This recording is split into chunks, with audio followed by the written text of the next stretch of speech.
Hello, I'm Bernard Cohen. This poem is called At the Sea of Reeds. Without edges and repelled by edges, my language pitched and rolled between torn margins, a sea written in Hebrew remnants. We had walked hours through the darkness, and now, facing the sea, I was too hungry or driven near mad by the king's absolute language, license, retraction, a pendulum of whispered hieroglyphs, all palms and shoulders, angles and weightless deliberation. And I trance-walked through the leavening darkness, and still against the night prepared my hopes. Old already, old since youth, I carried Joseph's ibis-light bones to the sea, and no vows remained in that place. These were people who would have enslaved bones. At the coast, our language dissolved in salt air, dream words shaped in the same alphabet. Could we sing while the sea stared and reared up? Western dust and all the chariots of Egypt pursued us, 600 glinting and one carrying the sun.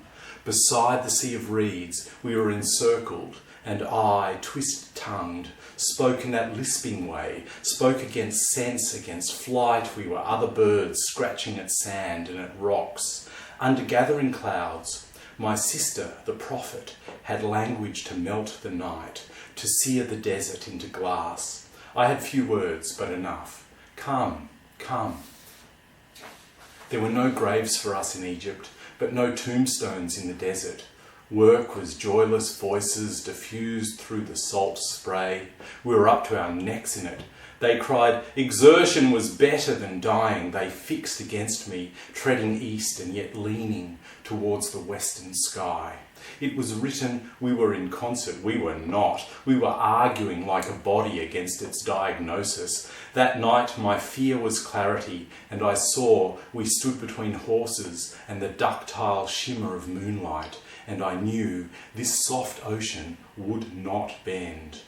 Come, come, said I, said burnt-tongued man, the outreaches of the camp, dust on the horizon. Let us walk along the bottom of the sea, between graves and headstones. And we did, and going along, we sang. Who is like one who can split oceans for a time, who can shape clouds to burn and fire to shift or hold its form like tessellating clouds? Sweeping my hand, commanded and commanding, I, the sparse-worded man, latched the sea shut, and all our pursuers died. We don't know how it was or which, the sea, not the sea. The shoreline had become flesh, and celebrating, we were enjoined to mourn. My brother's sister, coming to the safer shore, later danced, and to the women she sang my song, and they passed their own songs to the heavens. The horse owned its rider, they both were drowned, and up through the sea, like final breaths, the bells of a tambourine.